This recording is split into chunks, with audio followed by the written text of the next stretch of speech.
Hello दोस्तों, इस वाले वीडियो में हम प्रश्नावली 10.3 के सभी प्रश्नों को हल करेंगे। प्रश्नों की संख्या 8 है, तो इस वाले वीडियो में मैं पूरा क्वेश्चन कवर कर दूंगा। तो चलिए प्रश्न संख्या पहले से शुरू करते हैं। निम्न आकृति में बिंदु P से रेखा AB के बीच की सबसे न्यूनतम दूरी ज्ञात कीजिए और चित्र इस तरह से बनाया गया है। पहला प्रश्न, एक पॉइंट है यहाँ पे P। अब इससे कुछ रेखाएं खींची गई हैं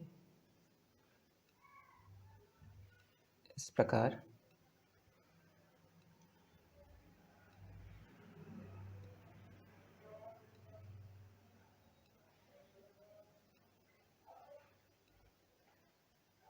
इस प्रकार से खींची गई। अब इस पॉइंट का नाम, ये रेखा है एक AB, और जो मिलाई गई हैं उनका है QR ST UV and W। ये 90 अंश का कोण है, मतलब लंब है इस पे, इस रेखा पर उस पॉइंट से। तो अब हमें बताना है कि सबसे न्यूनतम दूरी ज्ञात कीजिए। P से AB रेखा, P से AB रेखा के बीच की सबसे न्यूनतम दूरी हमें पता करनी है। तो ये देख के ही पता चल रहा है कि PT जो है वो सबसे न्यूनतम दूरी है, लेकिन इसे हम प्रूव करेंगे। अब हम लिखते हैं, हम जानते हैं कि, देखिए समकोण त्रिभुज लेते हैं यहाँ से, मान लीजिए PTU ले लेता हूँ मैं सबसे पहले। हम जानते हैं कि समकोण त्रिभुज, अब ये समकोण त्रिभुज हो जाएगा, और क्यों होगा, क्योंकि यहाँ 90 डिग्री का कोण बन रहा है कि समकोण त्रिभुज में कर्ण जो होता है ना, 90 डिग्री के सामने वाला जो भुजा होती है वो क्या होता है, कर्ण होता है। तो कर्ण ही समकोण त्रिभुज में सबसे बड़ी भुजा होती है। कर्ण त्रिभुज की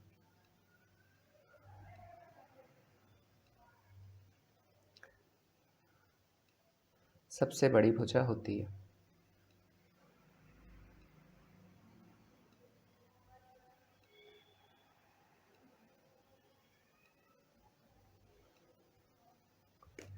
इसीलिए त्रिभुज PTU, ये वाला त्रिभुज ले लेते हैं, PTU में कोण T बराबर समकोण या 90 डिग्री। इसीलिए PU, जो PU भुजा है वो किससे बड़ी हो जाएगी, PT से, है ना। अब हमें न्यूनतम दूरी बतानी है, इसलिए आधार तो लेंगे नहीं, हमें किसकी ज़रूरत है, PT की। तो PT दिखा देंगे, सबसे छोटी है। तो अभी छोटी है, ये कैसे प्रूव होगा, इसी प्रकार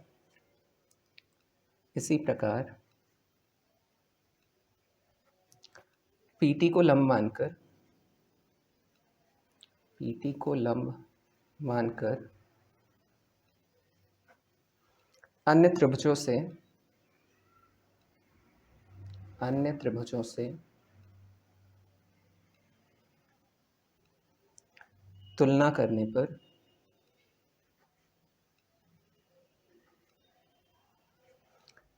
P से T की दूरी न्यूनतम होगी। P से T की दूरी न्यूनतम होगी।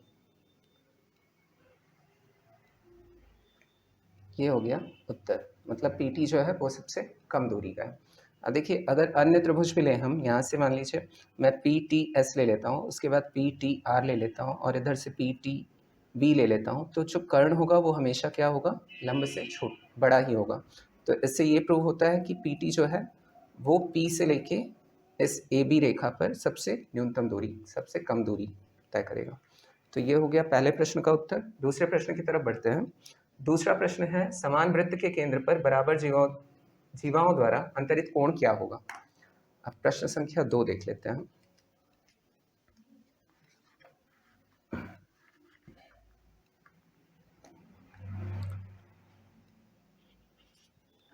अब देखिए, एक वृत्त बनाना पड़ेगा हमें, एक वृत्त ड्रॉ कर लेते हैं इस तरह से।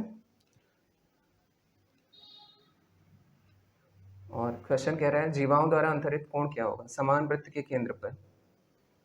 बराबर जीवाओं द्वारा। अब बराबर जीवाएं दी हैं, मतलब 2 जीवाएं ले लेते हैं, ठीक है।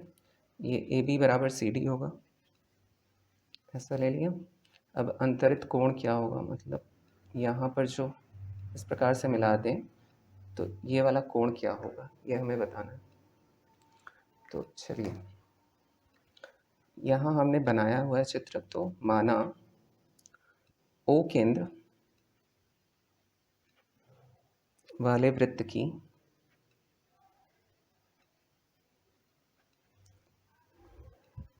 दो बराबर जीवाएं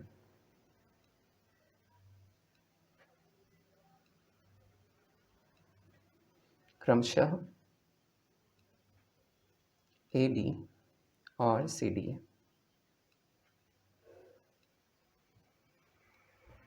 अब हम त्रिभुज ले लेते हैं ओ ए बी और त्रिभुज ले लेते हैं ओ सी डी। तो त्रिभुज ओ ए बी और त्रिभुज ओ सी डी में ओ ए बराबर ओ सी, ओ ए बराबर ओ सी, देखिए ओ ए बराबर ओ सी, ये क्या है, वृत्त की त्रिज्याएं हैं, तो इसे लिख लेंगे वृत्त की त्रिज्याएं ओ ए बराबर ओ सी, हाँ ये लेंगे। हमें तुलना करके इन्हें सर्वांग सम सिद्ध करना है। त्रिज्याएं और ओ बी बराबर ओ डी, ओ बी बराबर ओ डी, ये भी क्या है, वृत्त की त्रिज्याएं ही हैं।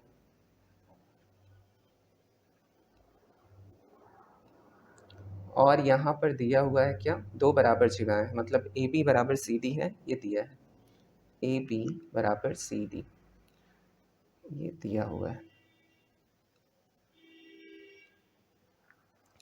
तो हम लिख सकते हैं कि त्रिभुज, इसीलिए त्रिभुज ओ ए बी सर्वांग सम हो जाएगा त्रिभुज ओ सी डी के, और ये कौन से सर्वांग समता से, ट्रिपल एस, ठीक।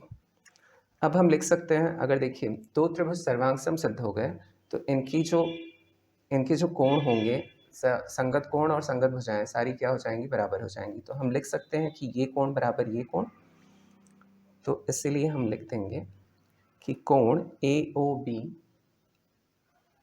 बराबर कोण सी ओ डी, ये सी पी सी टी से हो जाएगा, और यही हमें सिद्ध करना था, ठीक है। मतलब क्या होंगी ये बताना था, तो ये बराबर होंगी, ठीक। तो बढ़ते हैं अगले प्रश्न की तरफ।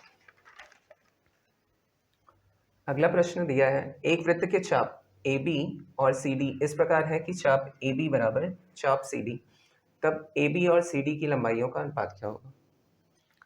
तो थर्ड क्वेश्चन,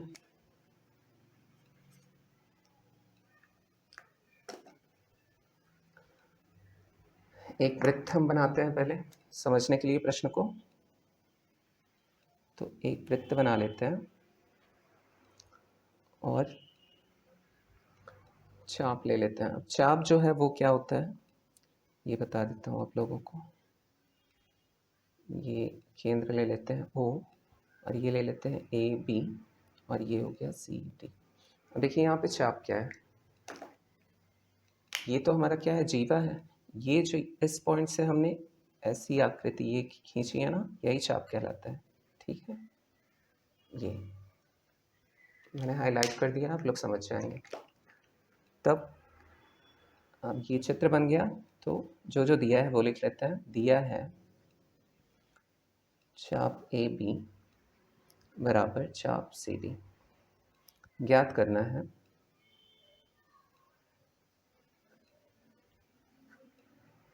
ए बी अनुपात सी डी। इसका हल बड़ा ही सिंपल है। हल, चूँकि चाप ए बी बराबर चाप सी डी, तो हम लिख सकते हैं ए बी बराबर सी डी। अब सी डी को इधर भेज देते हैं, तो A B upon C D, तो यहाँ क्या बचेगा, एक। अगर इसे हमें अनुपात में लिखना हुआ तो हम लिख सकते हैं ए बी अनुपात सी डी बराबर, एक के नीचे कुछ नहीं है तो बटा में एक लिख सकते हैं, तो एक अनुपात एक। ये हो गया प्रश्न तीसरा, बस इतना ही करना था हमें। अब बढ़ते हैं चौथे प्रश्न की तरफ। चौथा प्रश्न जो कि दिया है, निम्न आकृति में PQ तथा RS वृत्त की दो जीवाएं हैं जिसका केंद्र O है। यदि PQ बराबर RS तथा ON बराबर 3 सेंटीमीटर तब OM ज्ञात कीजिए। प्रश्न चौथा, सबसे पहले हम फिगर ड्रॉ करते हैं। एक बना लेते हैं वृत्त इस प्रकार का, और एक जीवा यहाँ पर है और एक जीवा यहाँ पर है, और इसे मान लेते हैं मिड पॉइंट। ये O है, यहाँ से एक रेखा ऐसे मिली है और एक रेखा ऐसे जाके मिली है, और ये दिया हुआ है M, और ये है N, और ये R, S, P and Q, यही चित्र है। तो हम इसे सीधे हल करते हैं, ठीक है। हल PQ बराबर RS ये दिया है। अब इसका अगर आधा करें हम तो PQ अपॉन 2 बराबर RS अपॉन 2, दोनों साइड 2 से भाग दे दिया मैंने, तो ये हो जाएगा PM बराबर, देखिए अगर O से हम किसी पे लंब डालते हैं ना, मतलब वैसे भी आधा आधा ही करता है, सम विभाजित करता है जीवाओं को, ये हमने पढ़ा हुआ है। तो यहाँ मैंने भाग दे दिया तो आधा आधा हो गया, तो यहाँ से हम लिख सकते हैं PM बराबर RN, ये हो गया। अब लेते हैं त्रिभुज ONR। अब देखिए यहाँ पर ना हमें एक त्रिभुज बनाना पड़ेगा। अब यहाँ से अगर इस पॉइंट को मैं मिला दूँ तो ये वृत्त की त्रिज्या हो जाएगी, और यहाँ से अगर इस पॉइंट को मैं मिला दूँ तो ये भी वृत्त की त्रिज्या हो जाएगी, है ना। तो बस यही करना था। तो हम यहाँ से ले सकते हैं त्रिभुज ONR, और यहाँ से त्रिभुज ले सकते हैं OMP। तो त्रिभुज ONR और त्रिभुज OMP में PM बराबर RN, ये हमने ऊपर सिद्ध किया है ना। PM बराबर RN और OR बराबर OP, OR बराबर OP, ये वृत्त की त्रिज्याएं हो जाएंगी, वृत्त की त्रिज्याएं। और कोण OMP, अब चूंकि ये लंब है तो ये भी 90 डिग्री, और ये लंब है तो ये भी 90 डिग्री। OMP बराबर कोण ONR, और ये बराबर है 90 डिग्री के, ठीक है। समझ में आ रहा है आप लोगों को। तब फिर इसीलिए हम लिख सकते हैं कि त्रिभुज ONR सर्वांग सम होगा त्रिभुज OMP के, और ये कौन से नियम से होगा? RHS सर्वांग समता से, RHS। अब RHS सर्वांग समता क्या कहता है कि अगर किन्हीं दो त्रिभुजों के अगर कोण तो बराबर होंगे 90 डिग्री, अगर समकोण है, और उनका कर्ण जो है वो बराबर होना मस्ट है, कर्ण का बराबर होना मस्ट है, उसके अलावा मतलब कर्ण का बराबर होना ज़रूरी है, उसके अलावा या तो लंब बराबर हो जाए या तो क्या बराबर हो जाए, आधार, या तो लंब या तो आधार, और कर्ण का बराबर होना तो एकदम ज़रूरी है। तो ये RHS का नियम कहता है सर्वांग समता का। तो ये दोनों RHS सर्वांग समता से प्रूव हो गया। तो यहाँ से हम लिख सकते हैं OM बराबर ON। अब देखिए OM का मान दिया हुआ है 3, तो ON का मान दिया है, सॉरी ON का मान दिया है यहाँ 3 ना, तो OM भी कितना हो जाएगा 3 सेंटीमीटर, ये ज्ञात हो गया, ठीक है। बढ़ते हैं अगले प्रश्न की तरफ। अगला प्रश्न, वृत्त की दो बराबर जीवाएं क्रमशः AB और CD हैं जिसका केंद्र O है। यदि OM लंब है AB तथा ON लंब है CD, तब सिद्ध कीजिए कि कोण OMN बराबर कोण ONM, ये सिद्ध करना है हमें। तो यहाँ भी हमें चित्र बनाने की आवश्यकता पड़ेगी। तो सबसे पहले हम फिगर ड्रॉ करते हैं इसका, क्योंकि विदाउट फिगर हम इसे फिगर आउट नहीं कर सकते। तो एक बना लिया वृत्त और इसका केंद्र है O, और 2 ले लेते हैं हम जीवा, इसे ले लेते हैं AB और इसे ले लेते हैं CD। अब ये चित्र चाहे जैसे बन सकता है, चाहे इस रेखा को ऐसे कर दीजिए, लेकिन अब ये क्या बोल रहा है कि हाँ OM जो है यहाँ है और यहाँ है, इस प्रकार ये M है, ये लंब है, ठीक है, ये N है, यहाँ हल्का सा इसे ऐसे मिला लेंगे तो ये एक त्रिभुज बन जाएगा, है ना। अब हमें प्रूव क्या करना है कि कोण प्रूव करना है ना, OMN ये वाला कोण बराबर ये वाला कोण, ये वाला कोण बराबर ये वाला कोण, ठीक है। तो चलिए अब जो जो दिया है उसे नोट करते हैं हम। दिया है AB बराबर CD, जीवाएं बराबर OM जो वो लंब है AB पर, और ON लंब CD, तो 90 डिग्री हो गया। और हमें सिद्ध करना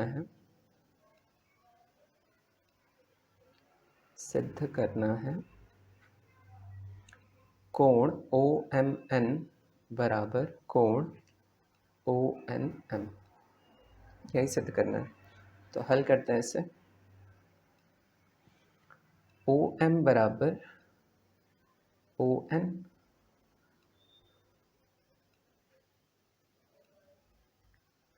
अब ये क्यों होगा इसका रीज़न लिख लेते हैं। यदि वृत्त की दो जीवाएं बराबर हो तो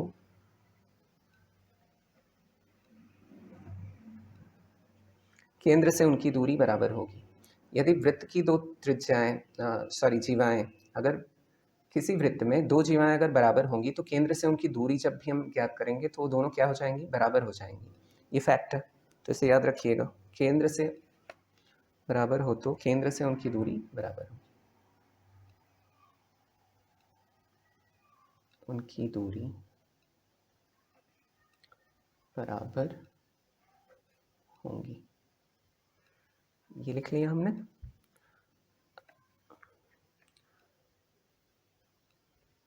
अब त्रिभुज ONM में यदि OM बराबर ON है ना, अगर OM बराबर ON है, ये वाली भुजा और ये वाली भुजा बराबर है, तो ये वाला कोण और ये वाला कोण किसी समद्विबाहु त्रिभुज में जो भुजाएं अगर बराबर होंगी तो उनके सामने के कोण भी क्या होते हैं, बराबर होते हैं। तो हम लिख सकते हैं कि कोण OMN बराबर कोण ONM, और इसका भी रीज़न लिख सकते हैं कि बराबर भुजा के सामने के कोण परस्पर बराबर होते हैं,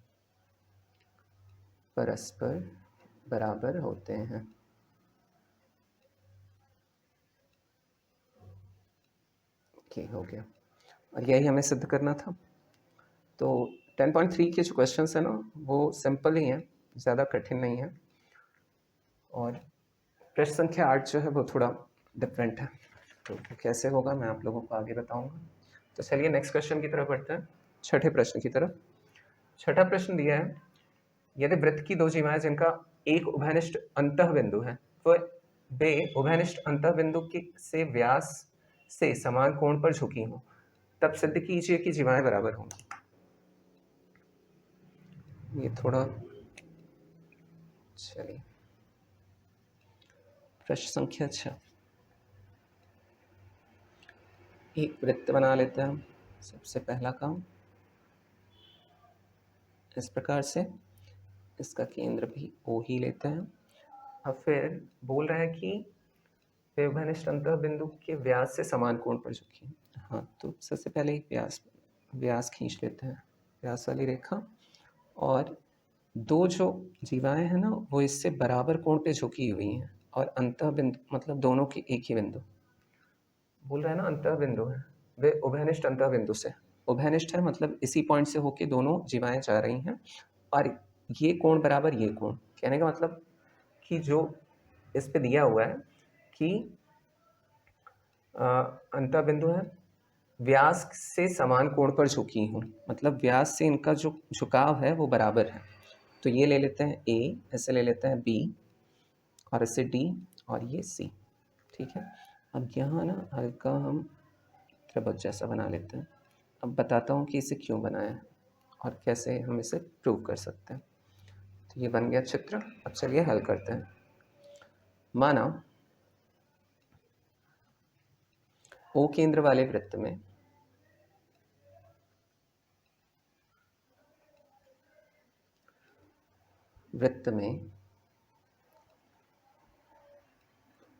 ए बी ए सी दो जीवाएं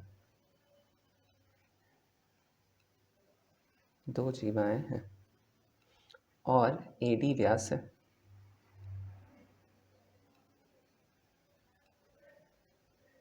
इतना हो गया। अब हम त्रिभुज ले लेते हैं ए बी डी और ए सी डी। त्रिभुज ए बी डी बराबर, अभी लेते हैं उसके बाद, और त्रिभुज ए सी डी में। अब यहाँ एक पॉइंट आपको बताता हूँ कि अगर किसी वृत्त के व्यास से, ठीक है, व्यास से मैं किसी भी मतलब सर्कमफेरेंस मतलब परिधि में कहीं भी एक लाइन खींचूं, उन दोनों को मिलाऊं, तो यहाँ जो कोण बनेगा ना वो हमेशा 90 डिग्री का बनेगा। कहने का मतलब, यहाँ आप लोगों को समझाता हूँ कि ये व्यास दिया है, ठीक है, अगर इधर से चाहे इधर से, चलिए इधर से ही खींचता हूँ, ऐसे मैंने मिला दिया, इस पॉइंट को मान लिया मैंने P, ठीक, और फिर इसे मैंने ना इधर भी मिला दिया, त्रिभुज बन गया। तो ये वाला जो कोण बनेगा वो हमेशा कितने डिग्री का बनेगा? 90। हम किसी भी पॉइंट पे ले सकते हैं, यहाँ से यहाँ ले लें, मतलब यहाँ से यहाँ ले लें, फिर एक त्रिभुज ऐसा बना लें, तब भी ये कितने का डिग्री का बनेगा? 90 डिग्री। ठीक, a diameter subtends an angle of 90 degree at the circumference of the circle, ये फैक्ट है। ठीक, तो ये भी ध्यान में रखिएगा आप लोग। तो हम लिख सकते हैं कि त्रिभुज ए बी डी बराबर, सॉरी, कोण ए बी डी बराबर कोण ए सी डी बराबर 90 डिग्री। ये यही रीज़न है इसका। ठीक है, और कोण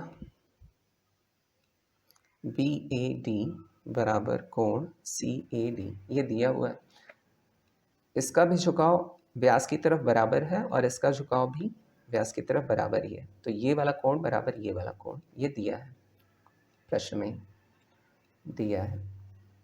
और फिर एक भुजा जो ए डी है वो क्या है? दोनों में उभयनिष्ठ है। ए डी बराबर ए डी, ये उभयनिष्ठ भुजा। देखिए ये मिल गया हमें, तीन मिल गया। अब इसकी सहायता से हम सर्वांग सम सिद्ध कर सकते हैं। इसीलिए हम लिख सकते हैं कि त्रिभुज ए बी डी सर्वांग सम होगा त्रिभुज ए सी डी के। और ये कौन से नियम से होगा? ए एस से। इसकी ज़रूरत बहुत कम ही पड़ती है, ए एस मतलब क्वेश्चन सॉल्व करने में, सर्वांग समता, ये 5वां नियम है। तो देखिए एंगल और साइड, एंगल साइड, यहाँ से भी एंगल एंड साइड। अब हम लिख सकते हैं, अब अगर दो त्रिभुज जो हैं वो सर्वांग सम सिद्ध हो गए तो उनके संगत भुजाएं और संगत कोण क्या होंगे? आपस में बराबर हो जाएंगे। इसलिए हम यहाँ से लिख सकते हैं, इसलिए ए डी बराबर, सॉरी ए बी है, डी को मैं पी समझ लेता हूँ, बी को डी, ए बी बराबर ए सी। यही जीवाएं हमें बराबर सिद्ध करनी थी, ये सी सी टी से हो जाएगा और ये हो गया एक सिद्ध।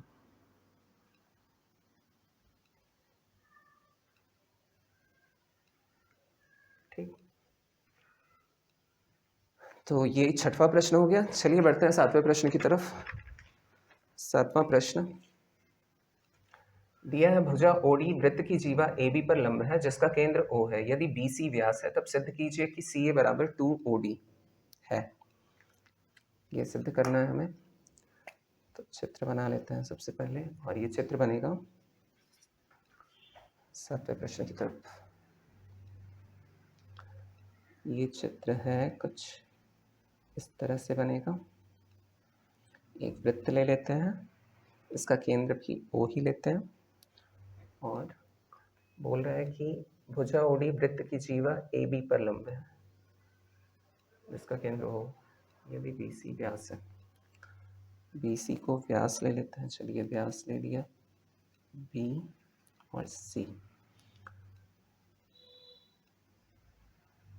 ऐसा बनेगा चित्र। देखिए वही वाला पॉइंट इसके पहले जो मैंने आपको बताया था, ये भी 90 डिग्री का, मतलब केंद्र से जो हम जीवा पर लंब डालते हैं तो वो 90 डिग्री का कोण बनाता है, और अगर व्यास से परिधि पे मैंने कहीं पे पॉइंट मिला है तो ये भी 90 डिग्री का बनेगा, है ना। तो वही वाला फैक्ट यहाँ भी काम आएगा। तो अब स्टार्ट करते हैं। दिया है O केंद्र वाले वृत्त में, O केंद्र वाले वृत्त में OD लंब है AB पर,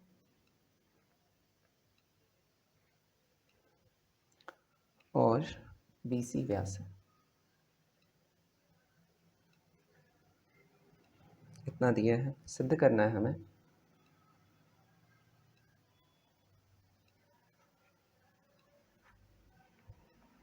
CA बराबर 2OD, यही सिद्ध करना है। करते हैं इसे हल। DAB का मध्य बिंदु है। अब ये क्यों है वो भी बताता हूँ आपको। मध्य बिंदु है, सॉरी D तो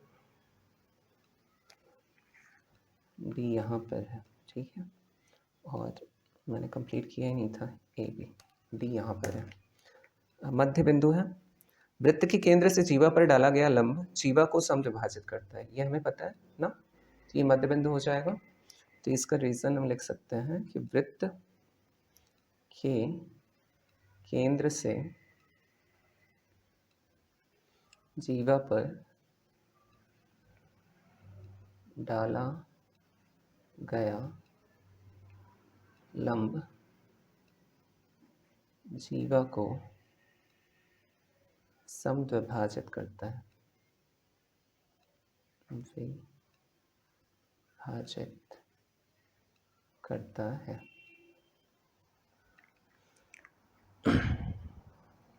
और O मध्य बिंदु है BC का। अब देखिए O जो है ये अगर व्यास है ना, तो O जो होगा वो BC का मध्य बिंदु हो जाएगा, ठीक, क्योंकि इधर का भी क्या हो जाएगा त्रिज्या, और व्यास बराबर क्या होता है, हाफ, नहीं सॉरी 2 × r, और अगर त्रिज्या निकालना हो तो होता है उसका D/2, मतलब डायमीटर/2, व्यास का आधा। तो इसलिए O क्या हो जाएगा, BC का मध्य बिंदु, और O BC का मध्य बिंदु है।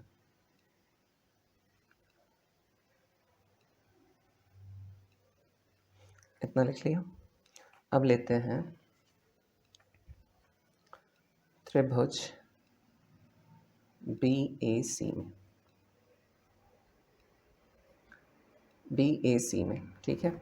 अब देखिए ये जो DO यहाँ भी 90 डिग्री है और यहाँ भी 90 डिग्री, ये एक दूसरे के क्या हो जाएंगे, समांतर हो जाएंगे। हम लिख सकते हैं कि OD समांतर AC, तो OD बराबर हो जाएगा हाफ AC।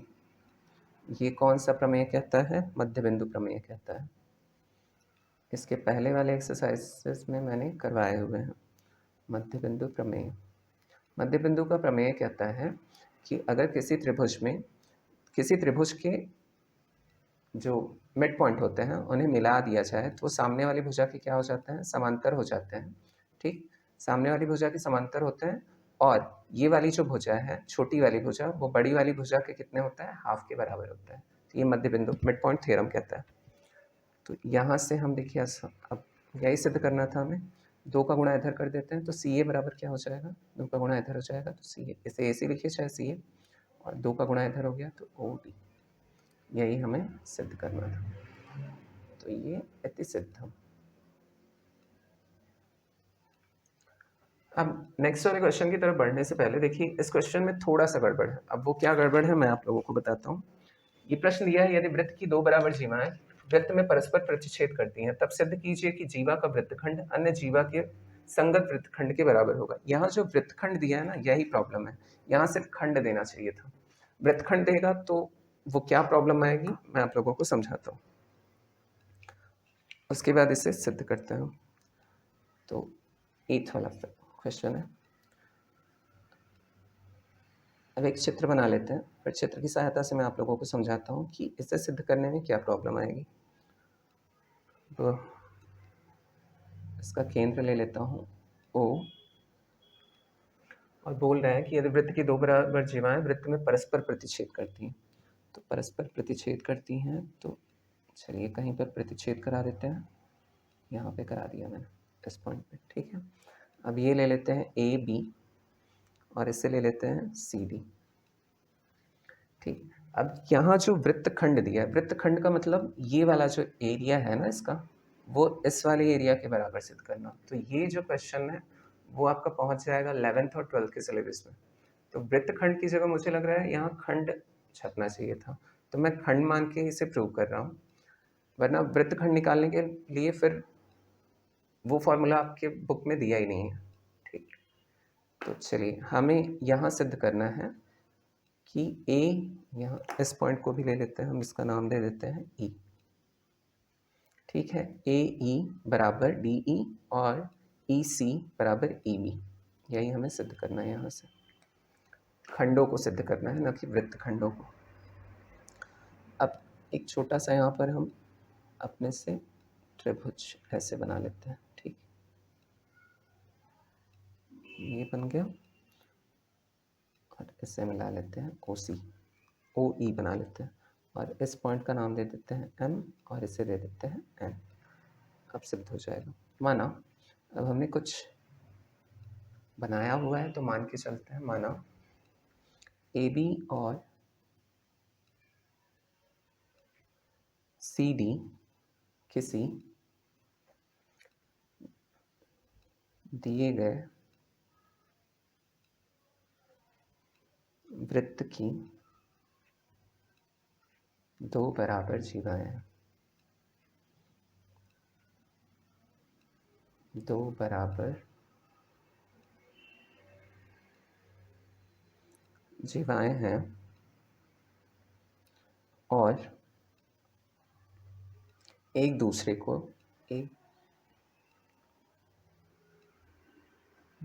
को बिंदु ई पर प्रतिच्छेद करते हैं।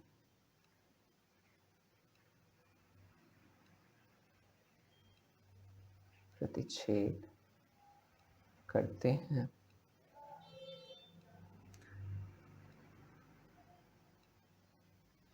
अब यहाँ थोड़ा सा हम अपने से ऐड करते हैं कि इन जीवाओं पर, ये जो हमने निर्माण किया है ना, रचना की है, इन जीवाओं पर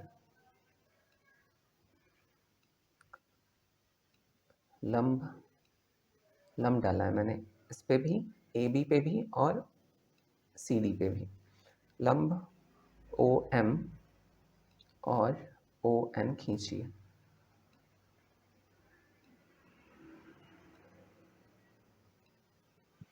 ये कर लिया हमने। अब देखते हैं त्रिभुज ओ एम ई और त्रिभुज ओ एन ई में। त्रिभुज ओ एम ई और त्रिभुज ओ एन ई में ओ एम बराबर ओ एन ई लिख सकते हैं हम, ओ एम बराबर ओ एन। इसका भी रीज़न वही, वृत्त की समान जीवाएं केंद्र से समान दूरी पर होती हैं, है ना। ये अगर 2 बराबर जीवाएं दी हैं प्रश्न में तो इनकी केंद्र से दूरी कितनी हो जाएगी, अगर ये वाली रेखा खींचिए तो वो बराबर हो जाएंगी। तो इसका रीज़न लिख लेते हैं, वृत्त की समान जीवाएं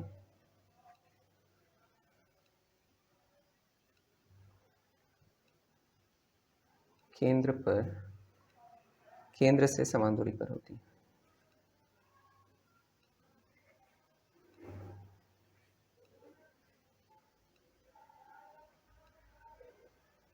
ये हो गया। और हम लिख सकते हैं कि कोण OME बराबर कोण ONE बराबर 90 डिग्री। देखिए यहाँ जो कोण बनेगा वो भी 90 डिग्री का बनेगा, है ना। अगर हमने लंब डाला है तो ये भी 90 डिग्री और ये भी 90 डिग्री। और OE बराबर OE दोनों में उभयनिष्ठ है, तो इसे लिख सकते हैं OE बराबर OE, इसका है उभयनिष्ठ भुजा। अब यहाँ इसका रीज़न भी लिख लीजिए क्यों छोड़ रहे हैं। OM जो है वो लंब है AB पर, कॉमा, और ON जो है लंब है CD पर, ठीक है। अब फिर हम इसी की सहायता से लिख सकते हैं, ये RHS सर्वांग समता से फिर क्या हो गया, सर्वांग सम हो गया। अब इसका कर्ण जो है वो OE था, वो तो बराबर सिद्ध ही हो गया, और एक भुजा सिद्ध करनी थी हमें बराबर, तो OM बराबर OM, ये लंब, इसमें लंब सिद्ध हो गया कि बराबर है, तो RHS से सर्वांग सम हम इसे लिख सकते हैं, तो वही हम लिखेंगे।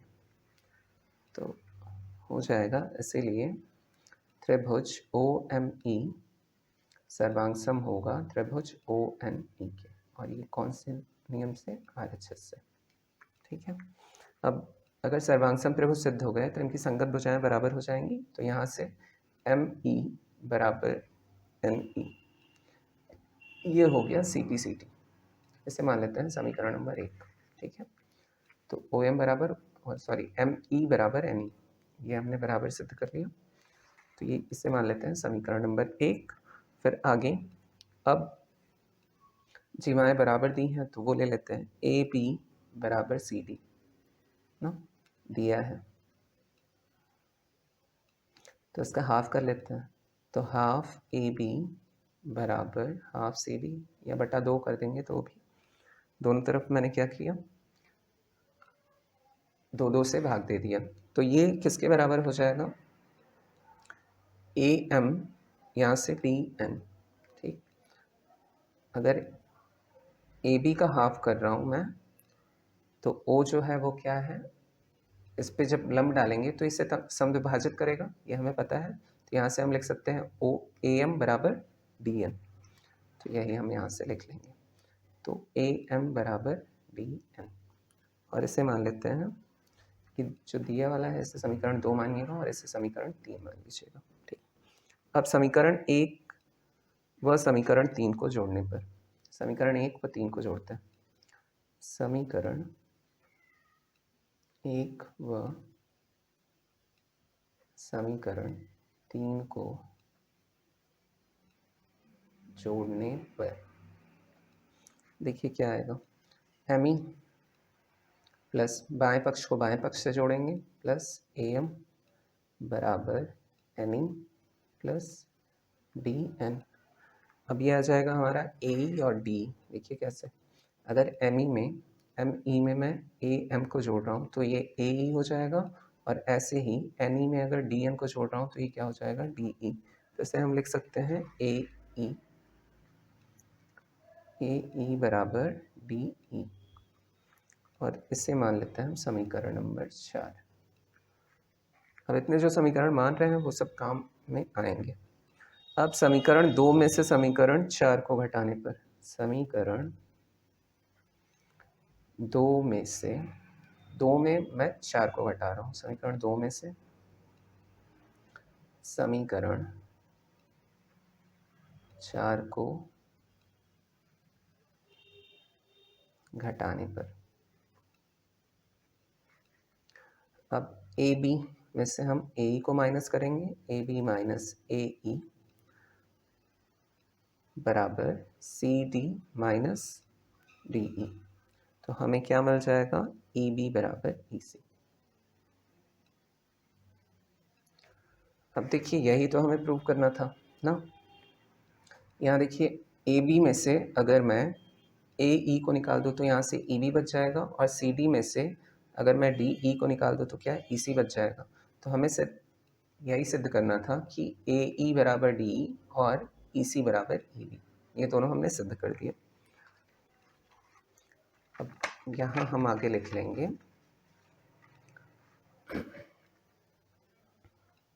समीकरण 4 व समीकरण। अब देखिए समीकरण 4 में हमने ऊपर वाले को सिद्ध किया था और समीकरण इसे 5 मान लेते हैं। समीकरण 5 में ई बी बराबर ई सी सिद्ध कर लिया, तो हम लिखेंगे समीकरण 4 और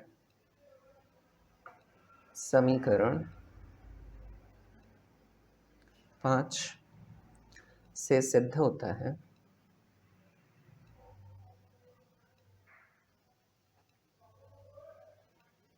कि जीवाओं